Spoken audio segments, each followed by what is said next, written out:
Phone call. माना जाता है कि भूत, प्रेत और आत्माएं हमारे चारों ओर रहती हैं, पर अगर यही आत्माएं आपकी किसी चीज या किसी सामान या किसी डिवाइस के जरिए आपकी जिंदगी में आ जाएं तो? बैंगलोर में रहने वाले अनु और तुषार के साथ कुछ ऐसा ही हुआ और उनकी जिंदगी हमेशा के लिए तबाह हो गई। अनु और तुषार दोनों की शादी को 6 साल हो चुके थे। वो दोनों हाल ही में एक सोसाइटी के 10वें फ्लोर के एक अपार्टमेंट में शिफ्ट हुए थे। उनकी जिंदगी उनके प्लान के अकॉर्डिंग ही चल रही थी, पर उन्हें नहीं पता था कि यह सब बहुत जल्द बदलने वाला है। तुषार, जिसे देर रात तक काम करने की आदत थी, एक रात आधे बिखरे हुए स्टडी रूम में बैठा हुआ अपना काम कर रहा था। तभी एकदम से एक टेलीफोन की घंटी बजने लगी। तुषार ने पहले अपना मोबाइल चेक किया, फिर अपना लैपटॉप और फिर सोती हुई अनु का मोबाइल, पर वो टेलीफोन की घंटी कहीं और ही बज रही थी। लेकिन तुषार के घर में कोई भी और टेलीफोन नहीं था। तुषार ने ध्यान लगाकर सुना तो वो टेलीफोन की आवाज घर के स्टोर रूम से आ रही थी। उस स्टोर रूम में पुराने टेनेंट्स का कुछ सामान अभी भी पड़ा हुआ था।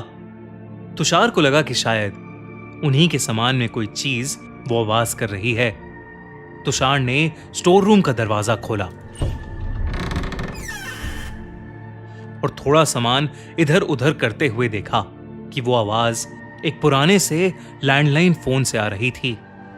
लेकिन वो फोन कहीं कनेक्टेड नहीं था। तुषार ने वो फोन उठाया, सामने से कोई आवाज नहीं आई और तुषार ने वो फोन वापस रख दिया।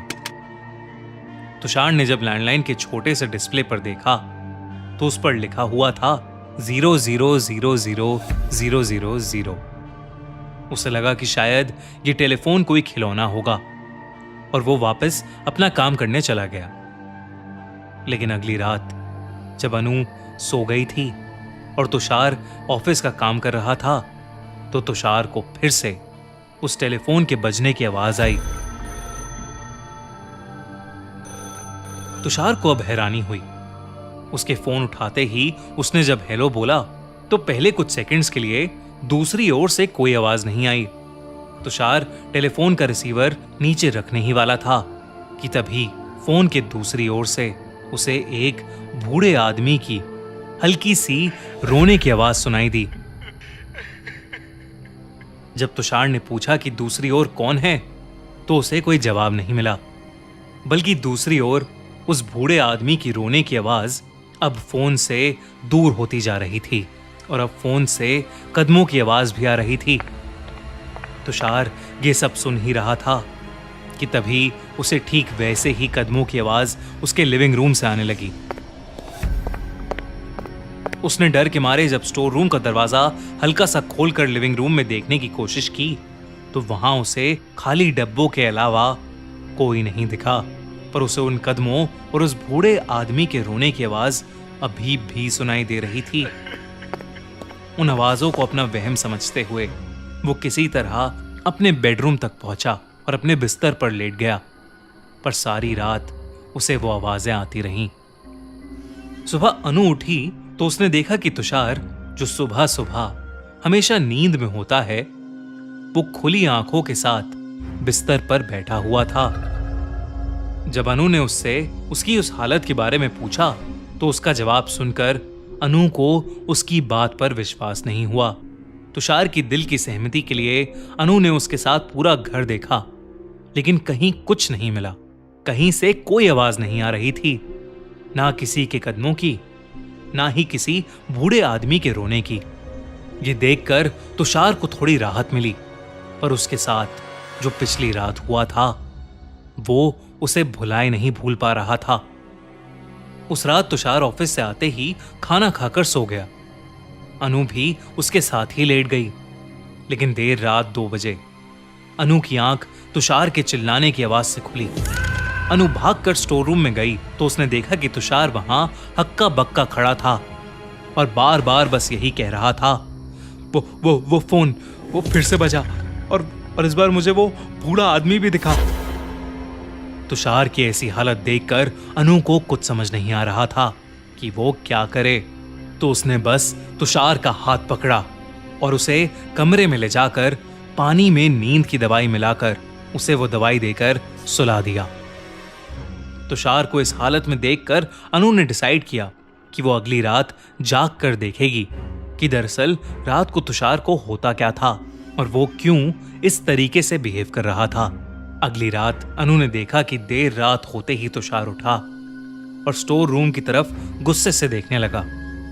फिर उसने खुद को वहां जाने से रोकने की कोशिश की और अपने दोनों कान तकिए से बंद कर लिए। वो ये करते हुए कुछ देर और झटपटाने लगा और फिर एकदम से उठकर स्टोर रूम की ओर भागा। अनु भी उसके पीछे भागी और उसने देखा कि तुषार उस लैंडलाइन टेलीफोन को दीवार पर मारकर उसे तोड़ रहा था।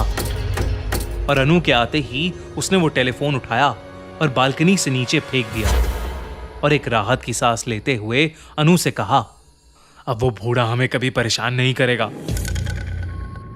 उसके बाद तुषार अपने चेहरे पर मुस्कान लिए सोने चला गया। अनु को अपने पति को इस हालत में देखकर बिल्कुल भी अच्छा नहीं लग रहा था, पर उसे लगा कि शायद उस टेलीफोन को फेंकने के बाद तुषार ठीक हो जाएगा। लेकिन अगली सुबह जब अनु की आंख खुली तो जो उसने देखा वो देखकर उसके रोंगटे खड़े हो गए। उसने देखा कि तुषार एक कोने पर खड़ा था और वो किसी को अपने से दूर रहने को कह रहा था। अनु को देखते ही वो रोने लगा और कहने लगा कि वो बूढ़ा आदमी उसे मार डालेगा। अनु ने भागकर तुषार को बालकनी के कोने से पीछे करने की कोशिश की, पर उससे पहले ही तुषार का पैर लड़खड़ाया और वो बालकनी से नीचे गिरकर मर गया। अनु का शरीर मानो जैसे तैसे वहीं जम सा गया और तभी अनु को एक लैंडलाइन के बजने की घंटी सुनाई दी जो उसी स्टोर रूम से आ रही थी।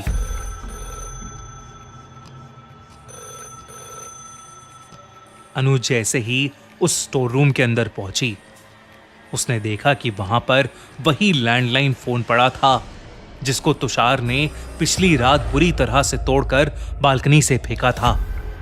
उस फोन की घंटी बजती ही जा रही थी। अनु ने डरते हुए जब उस टेलीफोन का रिसीवर उठाया तो दूसरी तरफ से एक रोने की आवाज आई जो किसी और की नहीं बल्कि उसके पति तुषार की थी। अगर आपको ये वीडियो अच्छी लगी तो हमारा चैनल सब्सक्राइब करना बिल्कुल मत भूलना।